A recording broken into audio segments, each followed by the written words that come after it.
Muito bom.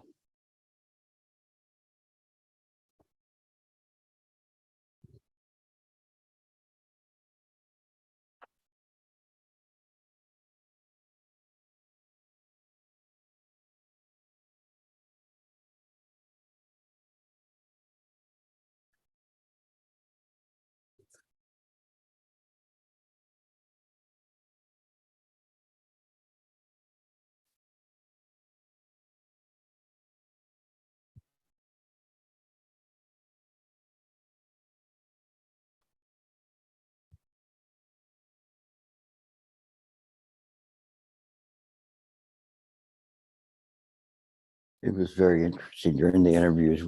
One of you asked me the question about whether one should practice Wu Nian, the recitation of the Buddha's name, or Chan. And as I was there, I was doing this, and I'm saying, of course you can do both.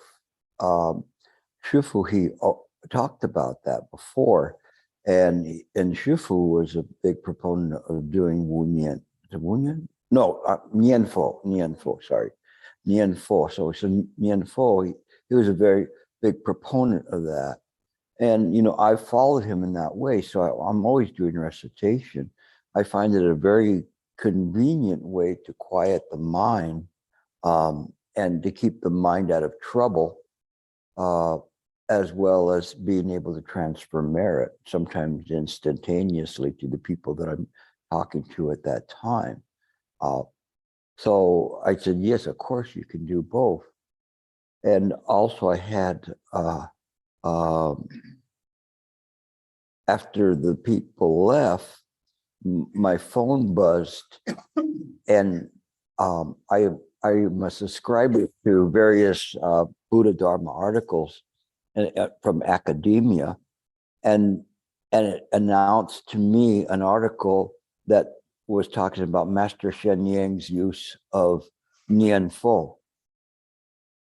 So it was, well, that's the biggest sign as you can get. It's saying specifically a whole entire article on that. So if the person afterwards wants to see it, I'll find a way to share that article with you on Master Shen Yang's use of Nianfo, or recitation of the Buddha's name.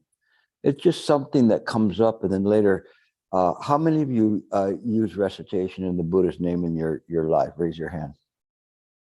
Yeah. I'm sorry? And anything that you do, you in your life, in your daily life, yeah. And what's good about, see, most of the people are using it. What's good about it is that it's just there, it's immediate, and it comes up on its own. So sometimes in the middle of the night or before I go to sleep, I just start doing recitation, and so it's good. No, sometimes I'll even be in court and doing recitation, and just keeping my mind calm, being calm there like that.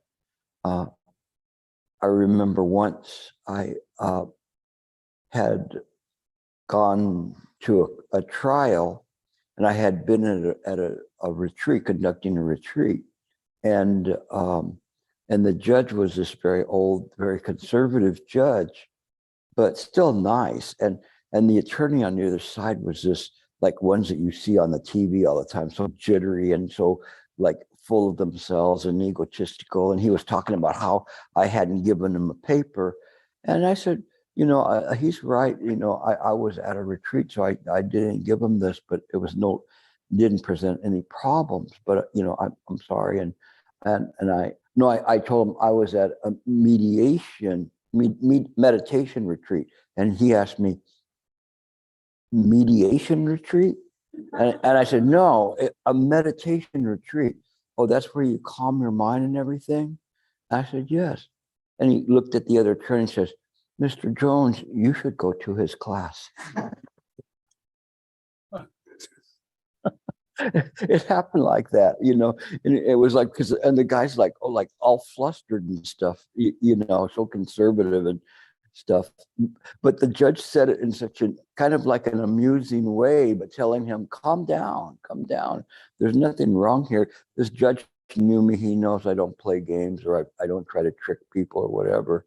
And this guy was from out of town, but he was like so trying to look for an advantage or whatever. So even if the people don't know you're doing things like that, it's still telling on you in terms of people can perceive something that's calm about you, and they feel comfortable with that, and they feel that they want to get closer to you.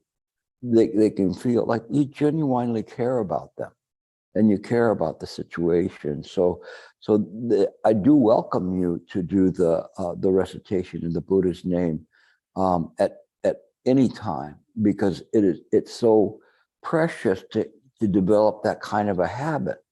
Yeah, it's a habit, but it's a good habit. Because it quiets the mind. Okay, can I have the lights on, please? All right.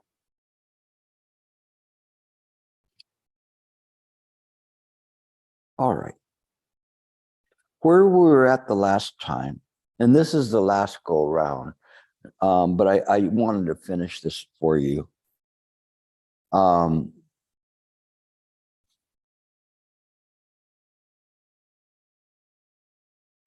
the last we were talking about said that if bodhisattvas dwell in a stage and yet dwell nowhere, they can attain the stage. If they can discourse, can talk on all stages, but don't abide in the lower stages, then they can attain this Buddha stage or this Buddha state. If they practice with the purpose of ending afflictions of all sentient beings, but realize there's no ending in Dharma Dhatu, they abide in the unconditioned. So it's almost like a contradiction, because it's like us saying we vow to deliver innumerable sentient beings, or innumerable, implied there, illusory sentient beings. But when we read the four great vows, we don't read the last three words. They got cut off. And it is, I vow to deliver innumerable sentient beings of self-nature. And I was once asked by one of the lead monastics at a chapter, and they're saying, we're revising our liturgy, and we see that this one says, I vow to deliver innumerable sentient beings, and this one says of self-nature. We're thinking we can cut the one out with the self-nature. And I was going, I wouldn't do that, and I went into my best Villa McCritty mode, and was explaining to them, why that's important because of self-nature, and went into it in very detail in terms of that. And the nun just looked at me and said, why, you must study a lot, because I was explaining to her why. They cut it out anyway. But the thing is that, but it's important. So even if you don't say that, you should have that in your mind, that it's of self-nature. This nature that we talked about before, this own nature, is very, very important. And so, because it is this turning point that turns away from Theravada to Mahayana and clarifies everything. That is why it says that there's no, the Four Noble Truths don't exist in the way that people perceive them to be. Okay, so we go on, because it'll come up somewhere, I'm sure.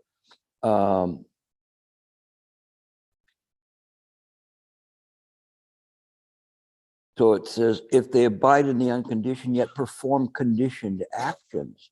So even though they're understanding the self-nature of mind, they're engaged in conditioned actions. So nobody would say, well, Wen Shu, why are you eating if you're already a bodhisattva? Are you just eating air? No, they're engaged in the samsara, in conditioned actions in accordance of to where they're at. But they themselves, with a quote around it that there's no self there, represent the self nature of mind. And the actions of the self nature of mind. There is no manjushri or wenshu pusa that's truly eating. Along with them, they're not eating either. If they realize egoness-less, so egoness, what the heck is egoless? That means you don't have an ego. So you realize it, meaning it's not just saying, oh, Gilbert, I used to have an ego, but now I don't have an ego. You know, oh, yes, you do. But the thing is that egolessness is more than just saying an ego, because the ego presupposes that there is a personality, life, and being there, but there isn't. And so this term egolessness means there's not an individual self, an individual recipient of pain and pleasure, sacred and profane, yet brings sentient beings to maturity. So it's saying you can be in samsara without an ego, and you can bring sentient beings to maturity. Now, the term maturity, as I mentioned, appears in many sutras, and it talks about the maturation of the practice. You could say the practice, when you first come to a center or something, they teach you the Four Noble Truths. You know that you suffer. You know the cause of suffering, and then you can become enlightened.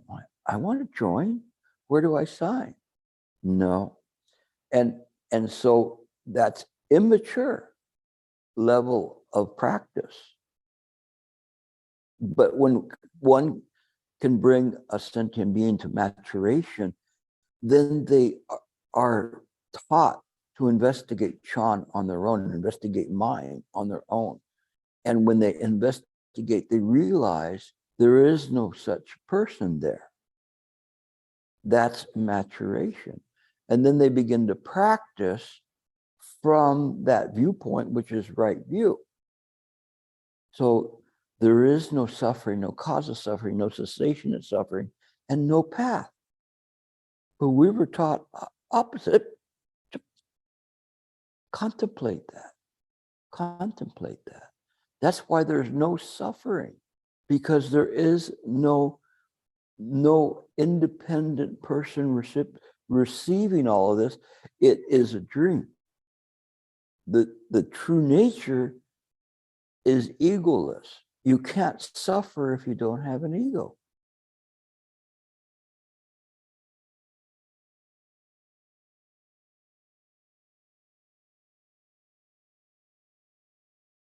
If they can achieve Buddha wisdom, yet they do not generate anger or hatred towards those who lack wisdom, they can attain the stage. So that's something. If they have this Buddha wisdom, but they don't lose their patience for the people that are there, like you're trying, like Shifu says, it's hard enough for me to teach sentient beings, much less dogs. No. And so you have to have patience to have all of the maturation of those things, and the termination of the karma to get to, and to be able to teach. Then that's fine, because in a state of equality, you don't see a difference between those types of so-called sentient beings. They're illusory. Furthermore, if bodhisattvas banish demons, yet assume the appearance of four demons, they can attain this stage. And you go, well, wait a second here. No, this is kind of a weird one. What do you mean? The bodhisattvas are masquerading like demons, you know, like testers, and to try to see what's there. And in actuality, it's kind of interesting. You know where the Bible got the term Satan, or you might know it as Satan. is that it was actually somebody that God would send down, an angel, to test the sentient beings there and their level. And he had sent one down to reach, I think it was the Apostle Paul, that was not supposed to go to the city, and his donkey was going along the road, and the donkey started bucking back, going, "No, I don't want to go here," you know. And so this angel appeared, a Satan, which was called a tester, to see if he was going to go there or not. And he says, even your donkey doesn't want to go, knows better than you not to go to the city that God told you not to go to. And so that's how Satan came in as a tester. Okay. How does that relate to this? Because the bodhisattvas can transform themselves into a tester. So it's something really strange and very important, because sometimes if you say things, but you don't truly mean it in your heart, you're going to be tested. I'm very careful to say, that if something happened to me, I would suffer. Okay. Because I don't want to say if something didn't happen, if something happens to me, I'm not going to suffer to anything, because I know everything is empty and it's just foolish game. You will be tested by a bodhisattva. Do you understand that? Don't ever spout off nonsense that you think that you're at a higher level than you are. You will be tested. And you say, "Oh, I'm not afraid of death." So then a close family member of yours dies. Now you're tested, What are you going to say? "God, why did you, hey, don't put me into this. You left me alone a long time ago, speak to Buddha." I'm telling you this in a practical way, because this is what this means. Otherwise, you won't understand what this means. But bodhisattvas can take many appearances. And a lot of times they're just testing you, trying to help you or break down your ego. So the four demons, and you'll understand this when I tell you what the four demons are. One of them is Murti, Mara. Mara means like the demon, which means death. So will you be tested, and your loss of life or a loss of life of a loved one? And then will you suffer or not suffer? But they're testing you. They're going, "Hey, you're the one that laid this out there." Or Teachus Mara, which is unskilled emotions, meaning that you go, "Oh, it's okay. No matter what people say, it doesn't bother me." And then a bodhisattva will show up to test you. Let's see if you really can, walk the walk. You can talk it, but can you walk it? And all of a sudden, somebody will call you something stupid. "I'm not stupid. I'm a bodhisattva." I don't think so. Skandamara, conditioned existence. So anything conditioned is also anything that we see here. It's conditioned existence, or what we have. We're tested on that. No, we're apart from skanda, and you go. Somebody walks by with a plate of donuts, and they go, "I'm sorry, these aren't for you." And then the bodhisattva keeps walking. Saying, "I guess I showed him, didn't I?" And I said, "No, you didn't." I pull one off the plate. And then the Divaputra Mara, which is sensuous. So people will say, I'm not really, I don't engage in those kinds of ideas. I'm beyond all of that. I'm cold stone, dry wood, whatever, right? And a pastor has fallen to this, not to mention, monastics. And so I'm not going to go in more to that, except for that also is a temptation. And that's something that a bodhisattva can appear in that way. So I wanted you to understand that, because otherwise you'll be confused saying, how come bodhisattvas be demons? Because they're just like the god and the tester, Satan. It wasn't really a demon. And then later on, they started realizing we got to have a bad guy in the story, in the Bible. It's not juicy enough. It can't sell. So then they created the idea of Satan or Satan. I was just going to say, in the Tibetan tradition, wrathful deities. Yes. You know, so like Mahakala is Yeah. in his more angry face. Or in an Indian Kali, the god of destruction. And so there's always this kind of a thing in terms of looking at this. But it's interesting. But I mention this because there may be a time when you may be tested and to see what you're doing. Once, a very long time ago, my wife saw this strange looking beggar in front of a store. And she went, "Oh, just wait a minute, I'll get my purse." And she just went, she was right by the car, got her purse, and the thing was gone. Whatever it was, it just disappeared. And it was just like testing her to see. She actually went around the entire building to try to see if she could find the person. Here, I have the money. There's nobody there, and that could be a tester that's just testing to see how she is, how her compassion is, and so it's something interesting, because people are always like, especially in my town, we have the professional testers by the side of the road, right by the freeway, when you're getting off of work and you're so tired because you worked all day, and then they're looking so mournful at you. God bless you. Aha! I'm an attorney. That it gets me out of this.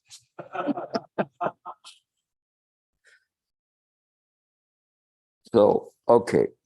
Subhuti said, Manjusri, such practices of bodhisattva are very difficult for any worldly being to believe.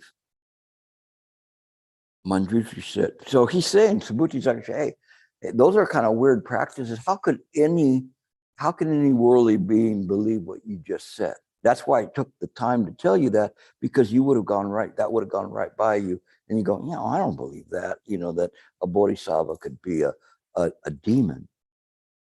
Manjushri said, so it is, as you say, bodhisattvas perform deeds in the mundane, but they transcend worldly dharmas. So they perform the deeds in this mundane world, but they transcend these worldly dharmas. They can be whatever they want to be. I think the Marines used that, didn't they? Or the Army, be whatever you want to be. But in any case, you can be whatever you want to be. And so the thing is, we have to see that the bodhisattvas are here and they're operating under the rules, but they still, in their heart, transcend the idea that this samsara is real. So he says, Manjusri, please tell me how they transcend the mundane world. Manjusri said, the 5 aggregates constitute what we call the mundane world. 5 aggregates are what? The 5 skandhas. And the 5 skandhas are what? Did you get it right? Did you say it right? All right. Form, sensation, perception, volition, and consciousness, or different iterations of those same words, as we'll find out. The 5 aggregates constitute what we call the mundane world. Of these, the aggregate of form has the nature of accumulated foam. The aggregate of feeling has the nature of a bubble. The aggregate of conception has the nature of a mirage. The aggregate of impulse or volition has the nature of a hollow plantain. So do you all know what a hollow plantain is? Or a plantain is like a banana tree. And then banana tree, it's kind of like an onion, like you just peel off the layers and layers and layers, but in the middle, it's just like a tube where all the, I guess presumably the water goes up, I don't know. But it's hollow in the middle. but it looks like it's a tree and it has the shape of it, but it's not really a tree. And the aggregate of consciousness has the nature of illusion. And this is a good one to equate it to, is an illusion, that the consciousness is constantly looking at things, but not only what it's looking at is an illusion, but consciousness itself is an illusion. That's the part we miss. It's very, very important to see that consciousness is an illusion. It's not real, but we believe it to be in that way. It's why when you use the Yogacara school and this consciousness is the sixth consciousness, the Manasvijnana consciousness, it's an illusion. And once seen by the seventh consciousness as an illusion, the seventh consciousness can no longer be supported because you mean my money's no good? You know, my Bitcoin or whatever it is worth just like a bit now? That's why they call it a bit. You got bit. So the thing is that that's the important part. That's why they say that we have to turn the mind's eye inward. Now, we use that as an example. It's not really that you're turning the mind's eye inward and shining it into your skull, okay? And if it glows out of your ears, then you're in real trouble. Sorry. If you put a light here and the light comes out here, that means there's not so much gray matter up there.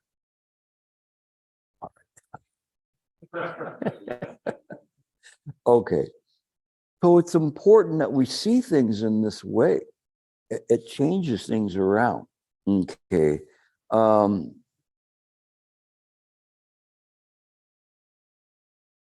should know the essential nature of the aggregate nature of the mundane world is not other than the foam, bubbles, mirages, plantains, and illusions, just like the Diamond Sutra, right? There are neither aggregates nor names of aggregates, neither sentient beings nor names of sentient beings, neither the mundane world or the super mundane world. So even if you see things and see the super mundane world, that too is an illusion. When I was practicing Qigong, I was trying to make sense of everything. And the thing that Qigong, like really good Qigong practitioners can do is we can manipulate matter, truly just manipulate matter, even manipulate time, manipulate a lot of things. And, but we don't know how it's all put together. And we don't understand that that too is an illusion. The playground that a Qigong master is playing in is an illusion. And I was always asking people, why do you practice? Why do you practice? They really couldn't tell me why they practice, because it was just like acquiring all these skills and hey, take a look at this one, and you can do this or whatever. But there wasn't really this deep prajnaparamita wisdom there to say that, you know what, even if you can do all these things, you can manipulate the samsara, and you're using the super mundane skills, you're just manipulating wisps of smoke, because there's no ultimate reality other than the reality that it belongs to mind. But they don't know mind.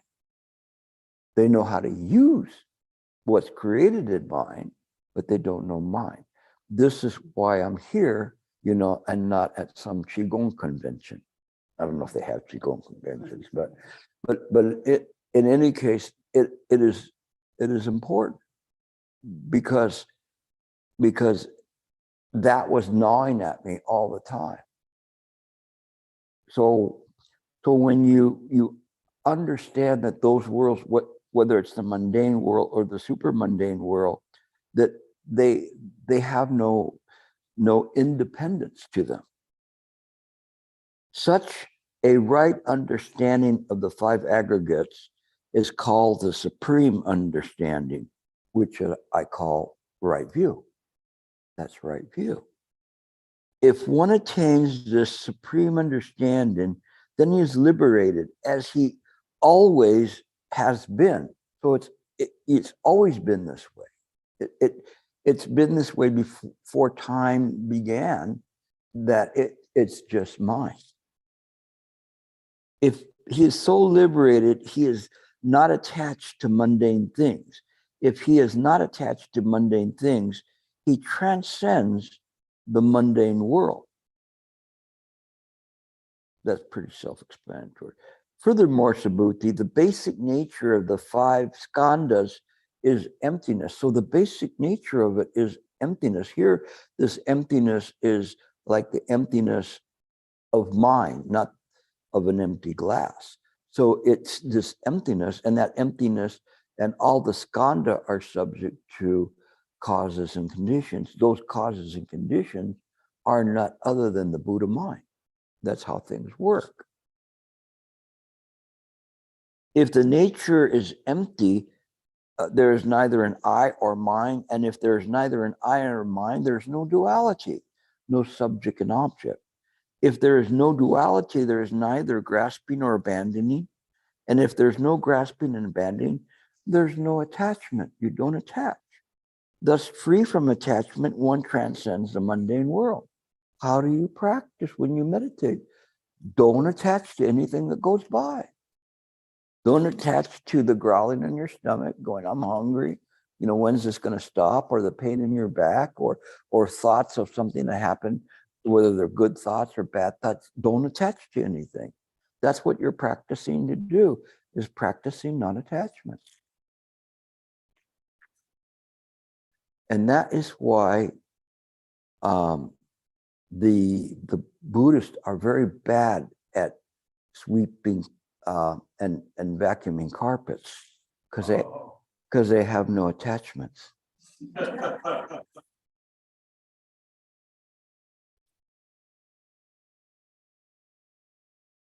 Furthermore, Subhuti, oh, hold on. Let me see, make sure. Okay, I don't think I read this part. The five aggregates belong to the causes and I just said, this is what I just said. The five aggregates belong to causes and conditions. Causes and conditions are Pratika Samapada. Pratika Samapada is the Buddha. If they belong to causes and conditions, they do not belong to oneself or to others. They do not belong to oneself. If they do not belong to oneself or others, they have no owner. If they have no owner, then there's no one that grasps them. If there's no grasping, there's no contention, and non-contention is the practice of religious devotees. Just as a hand moving in empty space touches no object and meets no obstacle, so the bodhisattvas who practice the equality of emptiness transcend the mundane world. They see this all as a dream, but they're still in the dream world. Moreover, Subhuti, because all elements of the five aggregates merge in the Dharma Dhatu, there are no realms. So all of these aggregates, they merge in the Dharma Dhatu. They're part of the Dharmakaya. They have no name. They have nothing. There's no condition there. It was just an appearance, but an illusion, but they're not real. They belong to the Dharmakaya. If there are no realms, there are no elements of earth, water, fire, air, and there is no ego, sentient being, or life. No realm of desire, no realm of form, no realm of formlessness, no realm of the condition or realm of the unconditioned. Why is it there's no realm of the unconditioned? Because in order for there to be an unconditioned, it presupposes there's a condition. But so if there is no condition, that's the unconditioned. We don't have to give it the name of unconditioned because there's no condition to speak of. This sounds like really kind of like trivial, but it's not. It's very, very, very profound because it defines what's going on in mind, and that you're putting down everything, even the things that you think are anti-samsaric. There's no anti-samsaric. Harry's giving me this kind of a wheezy look. You're following on. It's kind of interesting. Just keep like kind of going with this. I'm kind of going through it fast because when I'm running out of time, but too, I want to blitz you with it. Okay. When the bodhisattvas enter such a domain free of distinctions, they do not abide in anything. Though they remain in the midst of worldly beings, they do not they do not abide in anything. They transcend the mundane world. When this dharma of transcending the world was explained, so then 200 monks became detached from all dharmas and ended their defilements and became liberated in mind. One by one, they took off their upper garments to offer to Manjushri, saying, any person who does not have faith in or understand this doctrine will achieve nothing and realize nothing. So they're going like, whoa, so monks, they don't have a whole lot, right? They have like their lower garments, upper garments, and sandals. And some of them these days have sunglasses. But so what are they going to give them? So they didn't want to drop their drawers. They just took their upper garments because that's all they could offer him to do. Subhuti asked these monks, elders, have you achieved or realized anything? Because he's looking at them going, whoa, they're all like giving their whatever they have, half of what they own, which is the upper half and the lower half. And he's going, have you achieved or realized anything? And the monks replied, only presumptuous persons will claim they achieved or realized something. To a humble religious devotee, nothing is achieved or realized. How then would such a person think of saying to himself, I have achieved or I have realized? If such an idea occurred to him, then that's a demon seed. Subhuti then asked, elders, according to your understanding, what achievement and realization caused you to say that? This guy should be on CNN or one of these questions. Follow-up question. The monks replied, only the Buddha, the world honored one, and Manjushri know our achievement and realization. And it's interesting because he's saying those that are higher would know what the lower ones have achieved. The lower ones cannot say what the higher ones achieved. Once one student of Shifu's said, Shifu, you are a bodhisattva.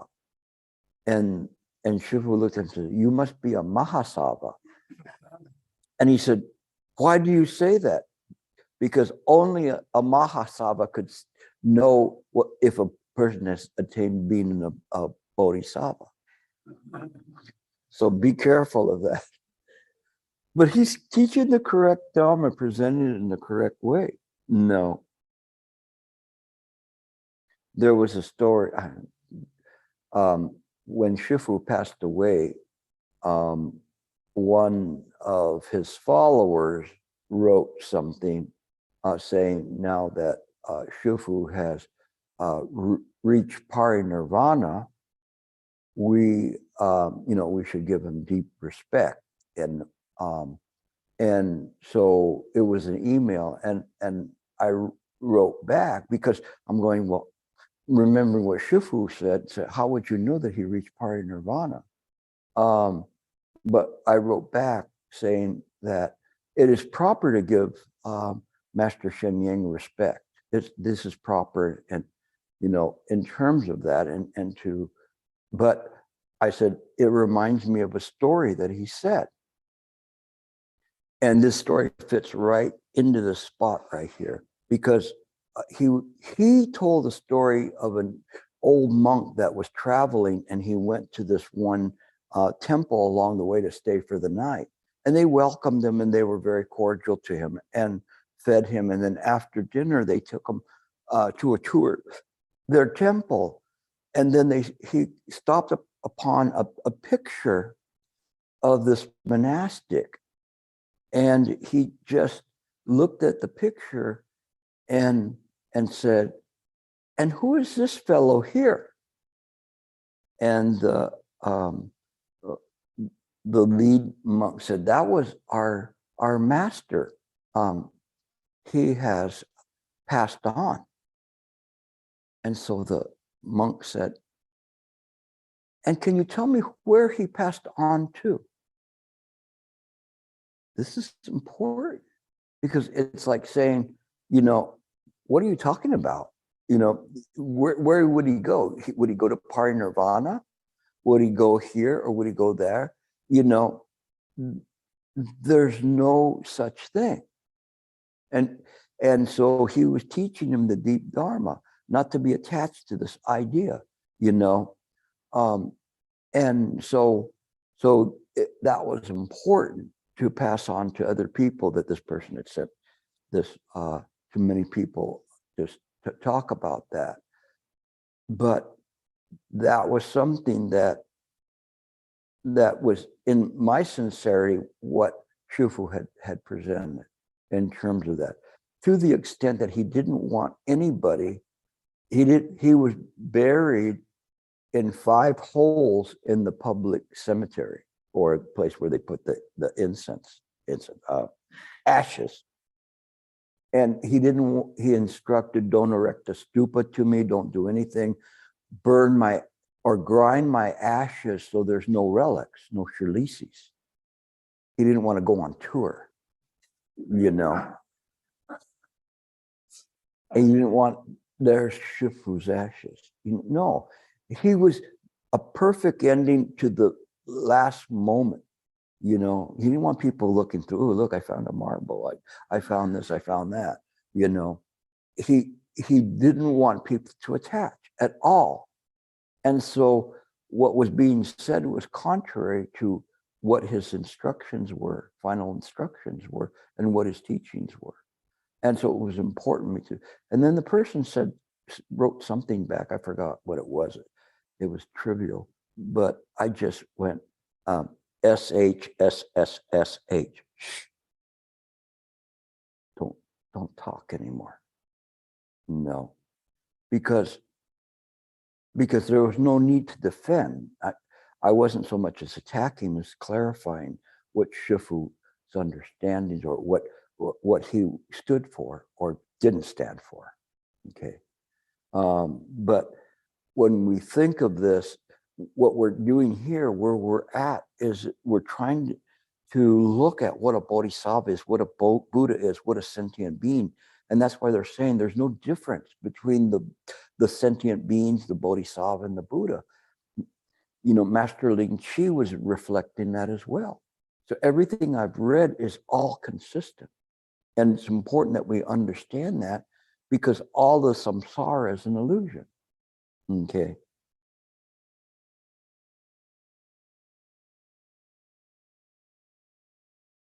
So you go home. What did Gilbert teach you?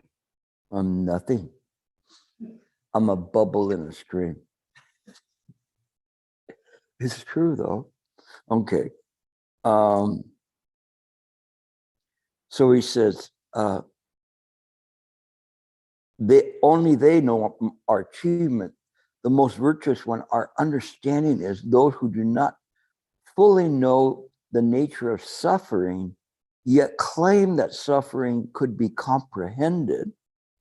So who would be those that know the nature of suffering, but believe that it could be comprehended? Who is he talking about? Theravadins. the Four Noble Truths, the cornerstones of a good breakfast, where you start with this, and you're saying that these are the things that happen. 2,000 years from now, they're going to go back and they're going to go, that was an arcane reference to Pulp Fiction. But in any case, I know you guys go, what is he talking about? It's okay. The ancients in the future will know. Okay. But they were talking about the Four Noble Truths. This is important then. And it's saying, likewise, if they claim, and why are they presumptuous? Because they presume to exist.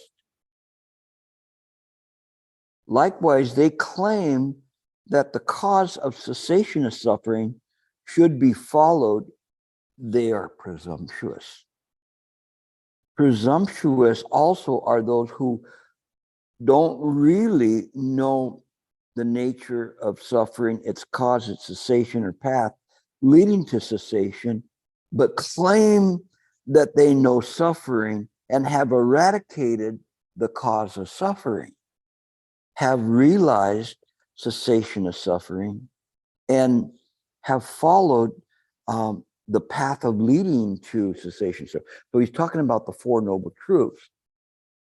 And again, that's what the Heart Sutra was going and attacking. And it also attacked the Abhidharma and the chapters of the Abhidharma to say none of these things are real. They are empty. So what is the nature of suffering? So if it isn't that the suffering exists, the cause of suffering, cessation of suffering, and the ultimate ending of suffering, what is it? What is the suffering? You're going to have to hang in there because this is really deep. It is the very nature of non-arising. The same is true concerning the characteristics of the cause of suffering, cessation of suffering, and path leading to the cessation of suffering. The nature of non-arising is signless and unattainable. It's all empty. It doesn't arise. It is an illusion, right? And if you believe the Diamond Sutra, all that you should think of this fleeting world, the bubble in the stream and so forth, it's all an illusion. It's empty. So there is, we say, if there's a arising, there's a non-arising. If there's no arising, there's no need for non-arising.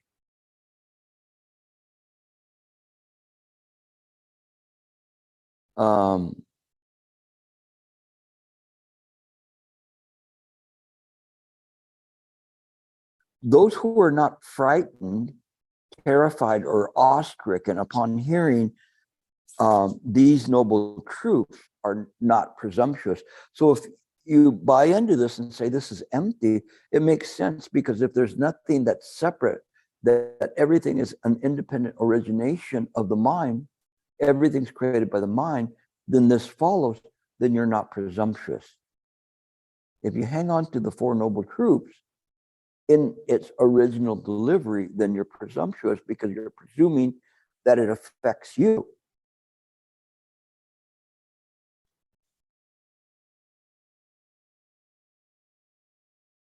And he says, those who are frightened and terrified about what I'm saying now are the presumptuous ones. And you go home and say, what did Gilbert say? You don't exist. That's nonsense. You're being very presumptuous. Okay. Thereupon the world-honored one praised the monk, saying, well said, well said. He told Subhuti, these monks heard Manjushri explain the profound Dharma during the era of Kasyapa Buddha. Because they have practiced this profound Dharma before, they are now able to follow it and understand it immediately. See, that's the difference between you and these 200 monks. This is the first time you're hearing this. And if it isn't, then you're presumptuous. Okay. So similarly, all those who hear, believe, and understand this profound teaching in my era will be among the assembly of the Maitreya Buddha in the future. So you're all gonna be part of Milafo's entourage. Not bad, because he's gonna be like the next Buddha, right? And and where's Milafo now? Anybody know? To seat to heaven. He's in to seat to heaven. He had already taught a Sangha, the Tathagata Garbha Sutras. So then it says,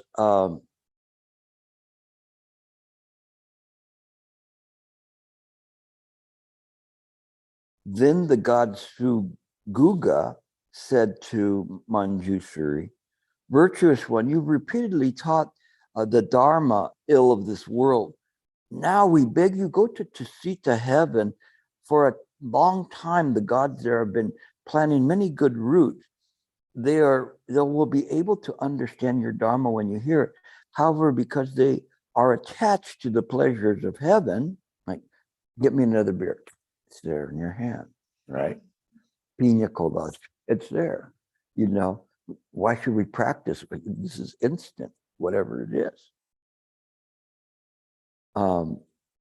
They will be understanding if they hear it. However, because they are attached to the pleasure of heaven, they cannot leave their heaven and come to the Buddha to hear the Dharma, and consequently, they suffer a great loss.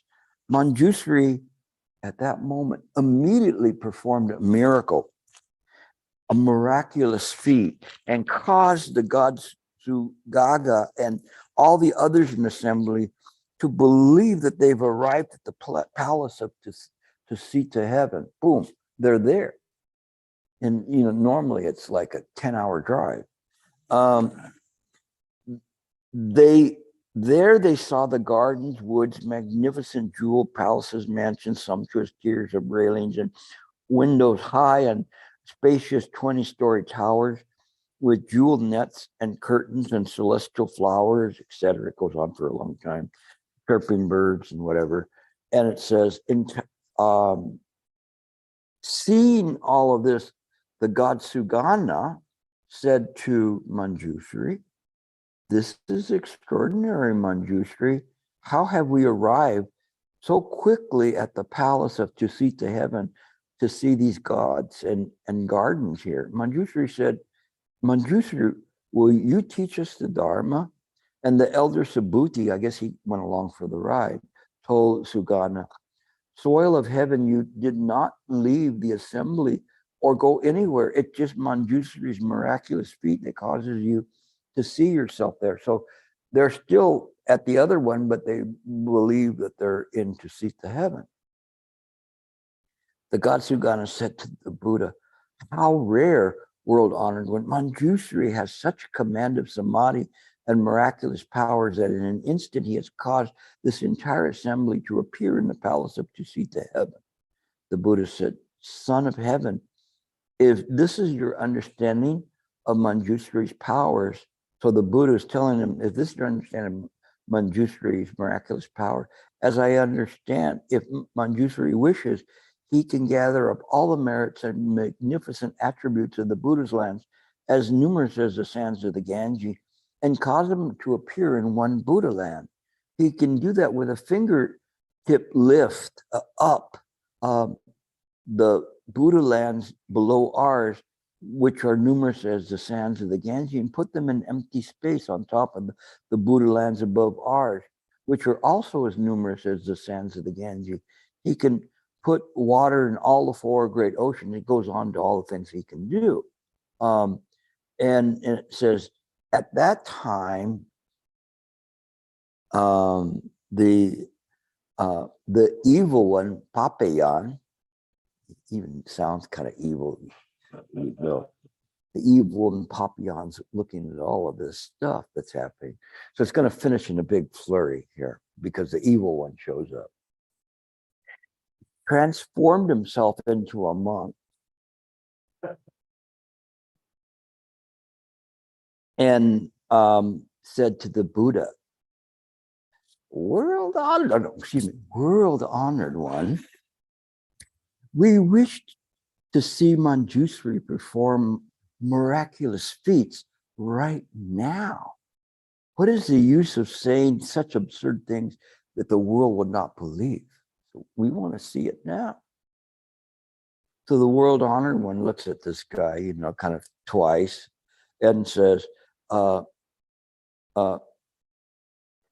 you shouldn't, and he tells Manjusri, you should manifest your miraculous powers right before this assembly.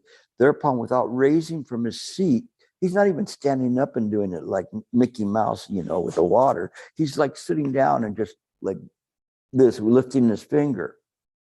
And so he says, thereupon, without rising from his seat, Manjusri entered the samadhi of perfect mental freedom in glorifying all dharmas and demonstrated all the miraculous feats described by the Buddha. Seeing this, the evil one, the members of the assembly, and the god Guga all applauded these unprecedented it says decal, so it must be like whatever was happening, they called it decal. Wonderful, wonderful. Because of the appearance of the Buddha in this world, we now have this bodhisattva who can perform these miraculous feats and open the door to the Dharma for the world.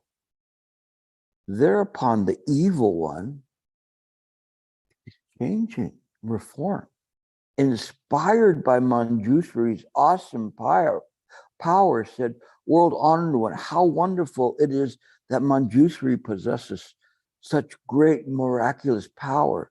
And the members of this assembly who now understand and have faith in the Dharma through his demonstration of these miraculous feats are also marvelous. World honored one, even if there are as many demons as the sands of the Ganges, they would not be able to hinder these good men and women who understand and believe the Dharma.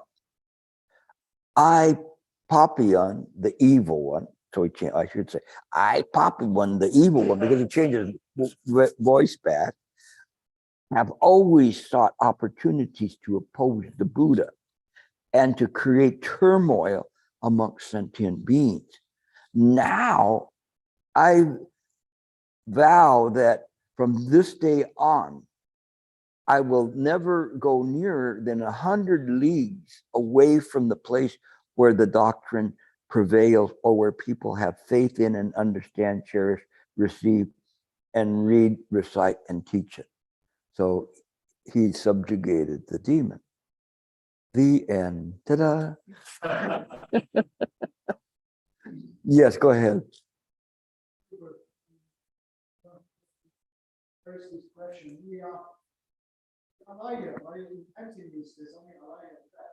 So all Alaya is going to equal the Buddha, but we just train for your condition. There's only one Alaya, and there's only one monk. You're talking about the Alaya? Is that what you're saying?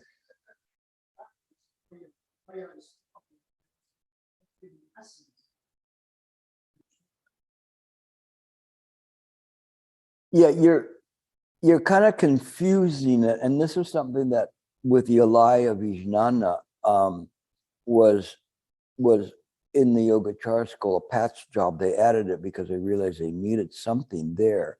And in terms of that, then later on they said, well, maybe we need a ninth consciousness beyond the Alaya to explain what's happening. But it isn't necessary because the ninth consciousness would mess everything up. It is the perfected, undefiled Alaya Vijnana or mind ground. You can call it whatever you want. It is that which conditions, is unconditioned, but it houses everything. It's a storehouse. Therefore, it's a Tathagata Garbha embryo. All of those things are words for the Buddha or the Buddha mind. So there isn't anything there. We can't even call it Alaya Vijnana. We can't call it Tathagata Garbha. Remember what I mentioned earlier is the Tathagata only exists in samsara. If there was no samsara, there'd be no Tathagata, because there's no place for the Tathagata to come to or to go from. But these words are just conventionally used to explain and to be able to present the Dharma to sentient beings. But in fact, there is no such thing. So when you do that, and if you can turn that corner, it's a big corner to turn, because it's like you're walking down the city street and you turn the corner and all of a sudden a billion worlds are immediately seen. But you know that the only reason that you can see those billion worlds because they're all created by the mind. They're all within the storehouse, within the garbha of the Tathagata, and that enables you to see it. But then you turn the mind's eye inward, and there's no such thing. It is all just mind. This is the part that's difficult for us to understand. You have a question? Yeah. Go ahead. So, aren't the Four Noble Truths are predicated on pratyasambhava because it's affecting cause. It's predicated on the law of cause and effect, not law of causation. Well, but then the second Noble Truth is really a schema of the 12 Nidanas. That's right. It's restoring the first teachings of the Buddha to its rightful place. Somewhere along the line, the Theravadins went, we can't sell the 12 Nidanas because they're too difficult. So we'll go with the Four Noble Truths and scare the heck out of people.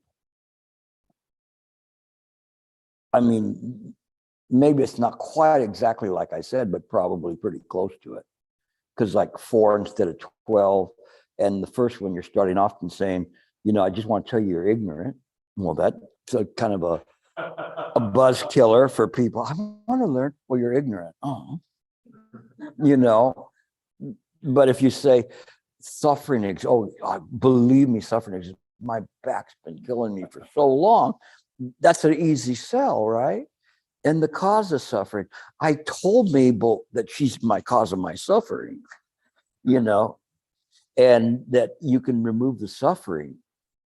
What bus do I put her on?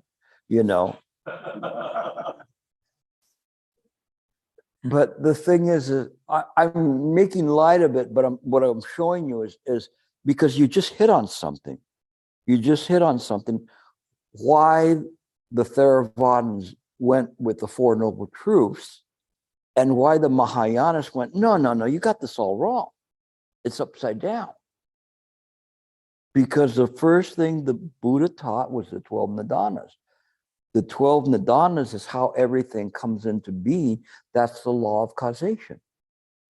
The Four Noble Truths is the law of cause and effect.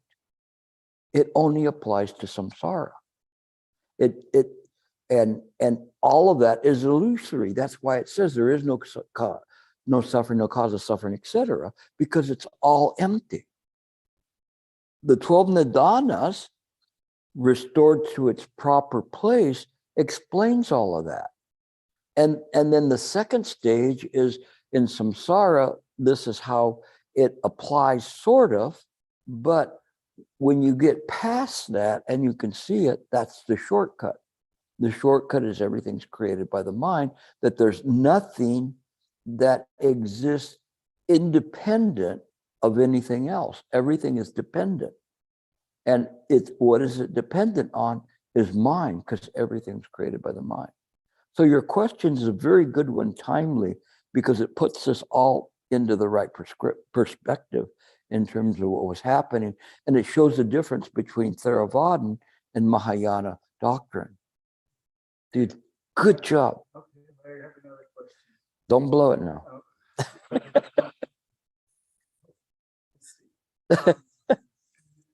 In the Sathagarbha, so in the awakening of faith, it Sathagarbha being unconditioned, and that could it be defiled because suchness habituates non-awakening. That's a phrase. Awakening of faith uses. But then the scholar Wan Cho said it can't be defiled, but it can appear defiled. So I'm just wondering, do you have any opinion about that? Well, it's interesting, because as we talk about it, remember this debate is going on in samsara. So ultimately, even it's not unconditioned. It's only unconditioned in comparison to that which is conditioned. And and what did the scholar say again? Said that it can appear. Okay. It appears. And that is Nagarjuna's position of apparent reality. It appears this way, but in fact, it's not, because it's connected with the absolute. And connected to the absolute, then there's no appearances. That's why they go to great pains to show Manjusri and saying, where does Manjusri dwell? He doesn't dwell anyway, because there's not, Manjusri is not separate than the sentient beings. He's not separate from the Buddha. Those are all appearances. The Tathagata is an appearance in the name and in someone that's in existence. It doesn't exist, only in samsara. Outside of samsara, I don't think there's anybody that could call the Buddha and a Buddha or say, oh, Tathagata, well, where am I going to? You see, it is this really impeccable reasoning and logic that brings you to that point. Is very, very high level. That's why most of this stuff was explained to a Sangha into Sita Heaven by Milafor Maitreya. And then he brought it down and put it into words that people could understand. But even that is pretty deep. But it's something that's there. Again, that's going back to, like in the Dharmata Vibhaga Sutra, that this awareness that we've been talking about is non-conceptual wakefulness, because it is releasing the Buddha mind from this dream state that's an illusory dream state. So it's non-conceptual. You're calling it conditional. And so if it's conceptual, it's conditioned. But if there's non-conceptual, because in non-conceptual, things are just thus. There isn't anything to call something this. No subject, no object, no duality. So this is this really perfected logic of from Mahayana. And I mean, they're going like, wait till they see this coming, because it was going to be a bombshell, which it was, because it was something that the Theravadins could not refute, realistically refute, except to say that's not what the Buddha taught. But even if it's not what the Buddha taught, their logic is flawed. And that's what Mahayana was pointing to. So all of this sounds like it's like really scholarly or whatever. But if you can kind of reduce it down, you can go to the heart of it and feel it and kind of play with this. Okay. Like you put it on the table and you can, like clay, and you try to move it around and see how it fits. Knowing this, then when you can't unknow it. And knowing this, then all of the sutras, all the treatises, everything, it is, even the liturgy, the morning liturgy and the evening liturgy, they're all going to fit together. It's going to make sense because it's that way. It would have been better if they would have left I vowed to deliver numerous sentient beings of self-nature in, but that's my little pet peeve. But that's the danger. That's the danger of losing right view with it, because people take it out and say, well, I don't understand what that means, so I'll just take it out. But that in there was like a rock in my shoe that was driving me nuts. What are they talking about? Self-nature. And it took me a long time to figure that out, years. But this is important. If you understand this, you can really elevate your practice. Really, truly elevate it. You know, go and pick out one of your favorite sutras. No, just look at any sutra, pick up the Platform Sutra, the Lotus Sutra, Lankavatara Sutra, Diamond Sutra, Heart Sutra is pretty obvious by now. And you'll see all of this fits in. It's just like, wow, I never saw that before. I never understood that before, because you're only understanding it on the basic channel. You hadn't even got to the Prajna Paramita. But if you understand the Prajna Paramita, the esoteric channel from the heart will come soon. I just want to say, Sherfu was talking about Bhagavad, and he said it's usually translated as gone. And he said that's incorrect. He said it should be understood as if has come and as if has gone. Yeah, and that's consistent with what I'm saying, you know, because it is only an existence in samsara. So you know, and maybe he meant it maybe in a little bit different way, but still, it's still there. That's saying as if, because that is saying that the Tathagata itself is an illusion. It's a concept that's there that doesn't need to be there, because the Buddha mind, whether it's the Buddha mind or a name of a rose, it's still going to be the same. It doesn't matter, you know. And so, but see, you remembered that, but now you know, those kinds of things like that you remember of his, you have to probe them and go, what does that mean? You know, really what it means. Now it's coming into clarity in terms of why he's saying things like that. So good. Any other questions? Yes.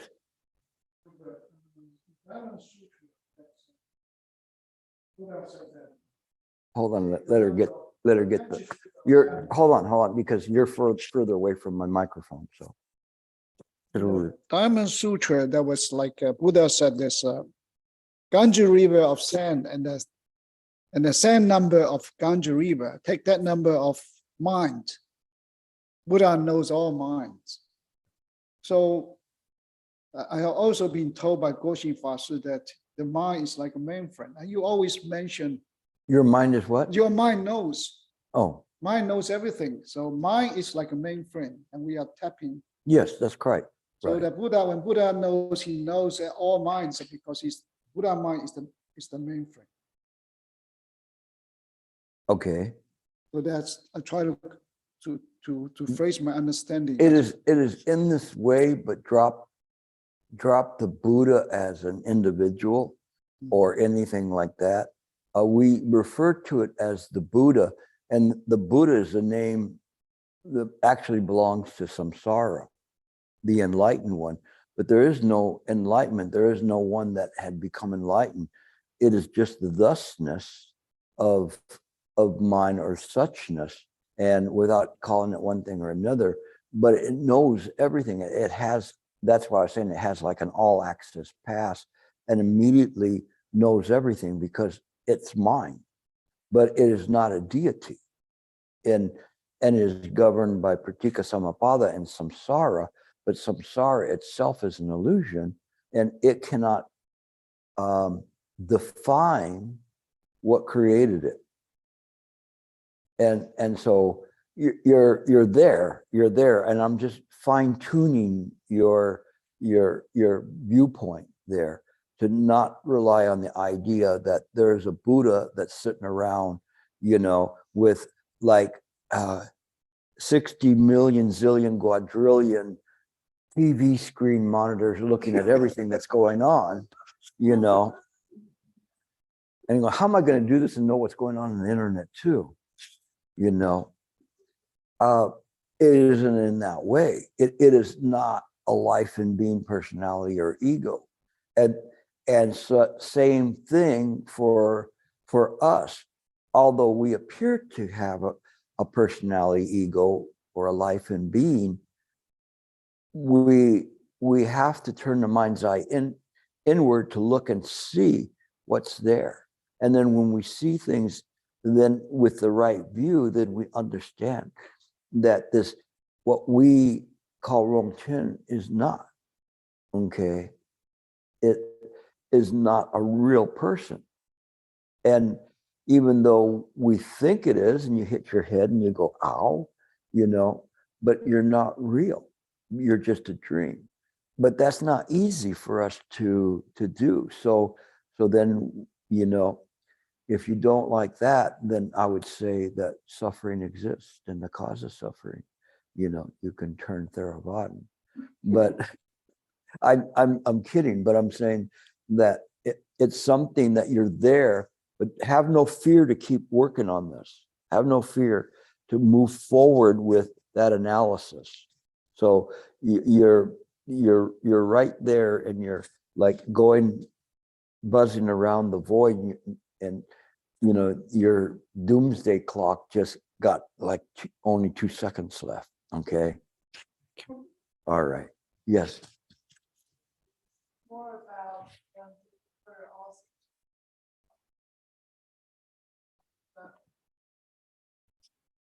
Oh, hold on. I'm sorry. Could you elaborate more on sentient beings of self-nature? And are there sentient beings without self-nature? No, they're not, because the thing is that when we say sentient beings, that presupposes a life and being, but it isn't. And so the correct way to say it is to deliver sentient beings of self-nature. Okay. It could be the same thing as saying, I vow to deliver illusory sentient beings, because the sentient beings are illusory. But if we start saying that, then people will go, why are you saying that? Or why are you saying self-nature? And then we hide the truth from people. We hide the profound from people. What a shame. What a shame. But these sentient beings, as they say, they're like a bubble in a stream. And but we don't understand that, because the world appears to be solid, appears to be something that exists. And we are actors that act our parts very well. And we're fed our parts by the nature of habitual conditions. And so they go, okay, here's your part, you know, you're intellectual, you're soft heart, you're this, you're that, but you know, whatever it is. And then you have to play that role. And so habitually, it keeps reminding you need to play the role. Well, what if you don't play that role? No, but you play the role of having an interest in delivering others from being bound to play those roles, being bound to play a role of an abused wife, right? And you say, you don't have to be the abused wife. You know, you could be something else. No, you can do something.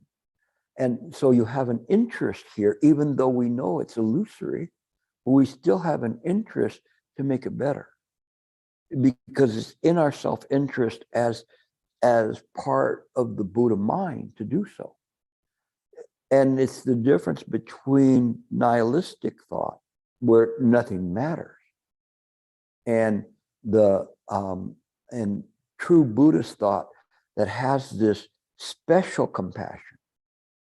It's not the compassion of sentimentality, but a compassion that looks around wherever it sees and sees suffering, and it wants to remove that suffering from wherever it is, irregardless of where it's at. It sees things in that way. And you have to really read the Vilamakruti Sutra. It's not going to be easy. Don't give up. Don't give up. There's a reason why I want you to read it. because when you see it, you're going to, it's a massive project to read it, okay? Massive. But don't turn the page until you understand what was written on the page. And it will come to you. It's so clear, but it's so ponderous because Bill McCurdy's eloquence, he explains everything in great detail. But if you can do that, then that's great. You know, you'll do very well with that, and it will help you understand that. You are where you should be. You're where you should be asking questions and looking at this and say, what is this and how does that relate to a bodhisattva's compassion? Because I didn't presuppose or think that I was going to be able to explain every aspect of a bodhisattva to you and how it relates to mine. But I wanted to give you guys something that you want to probe and look into and try to study and say, how does a bodhisattva fit in with all of it? So I gave you a bunch of things to do, you know, and plus I gave you a bunch of leftovers you can take home with you and eat, okay? Or anything else? No questions? Yes. Her first and then you next. Okay, I'm gonna ask a very shallow question. So the sentient beings, I just not very understand that.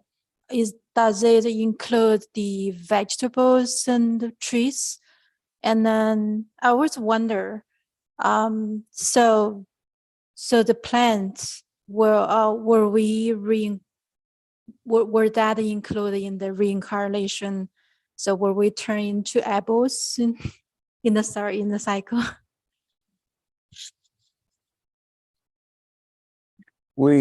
There's sentient beings and non-sentient beings. And an apple is considered a non-sentient being. A mountain is considered a non-sentient being. A crystal is considered a non-sentient being. Anything with, let's say, a more centralized thought process is considered a sentient being. And so no, you have to be careful. You might be reincarnated into a carnation. Or worse yet than that, a potato grown in McDonald's farm. And that'll be a hot situation. But I mean, the thing is that all those plants have some sentience. It's a different kind of sentience than the sentience of a centralized kind of a sentience.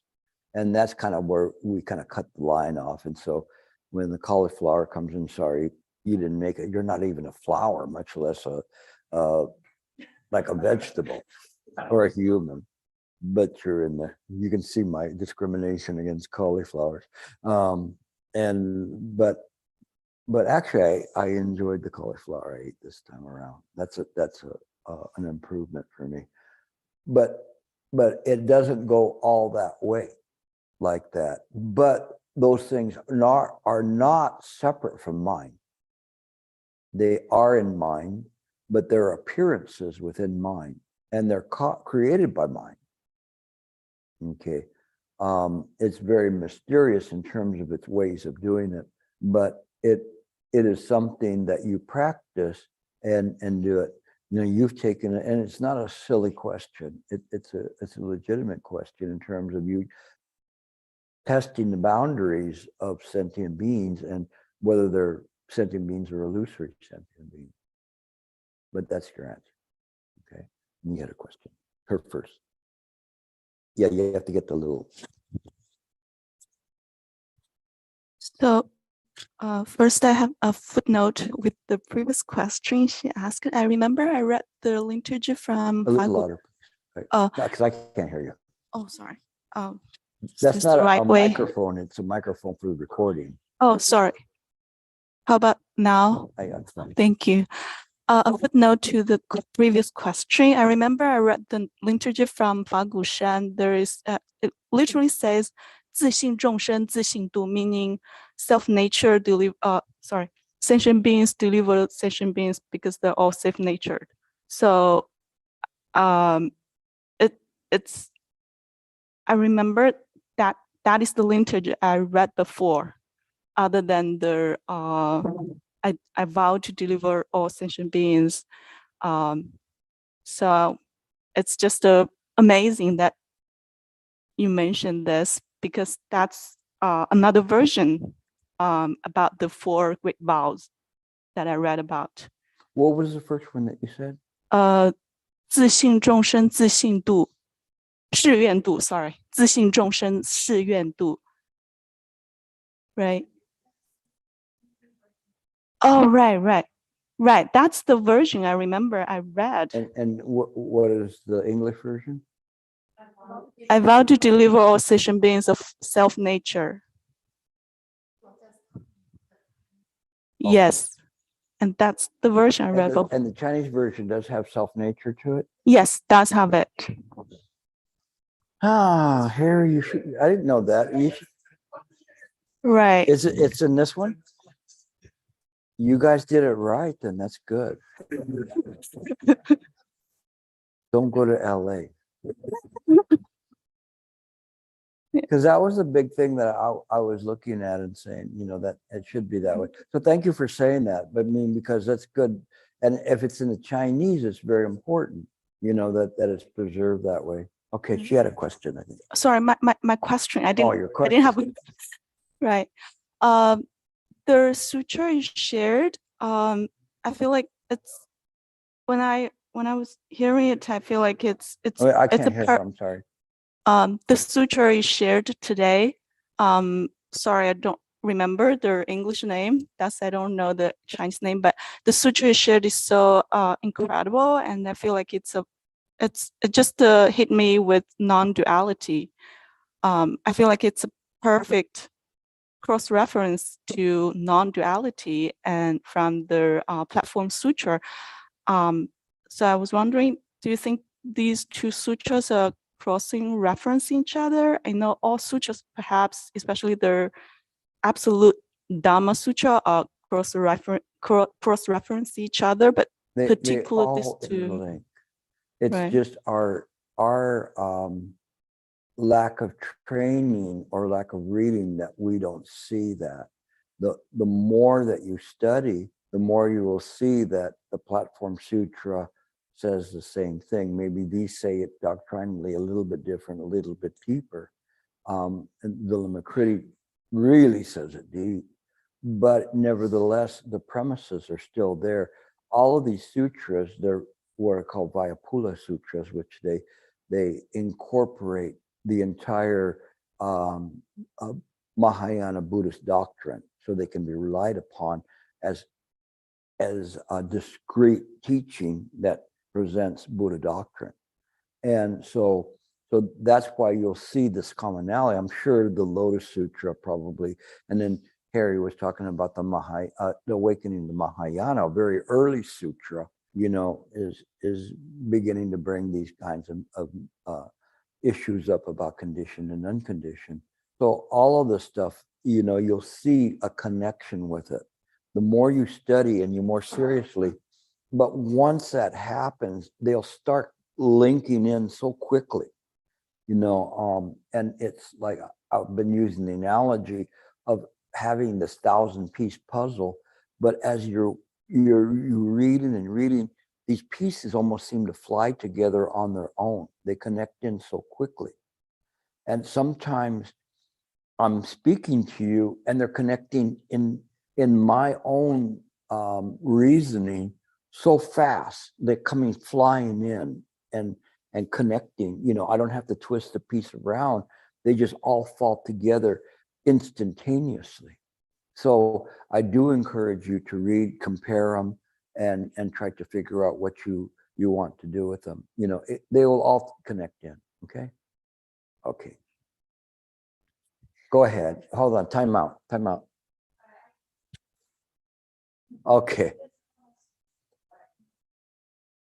Yes, yes, yes. Okay.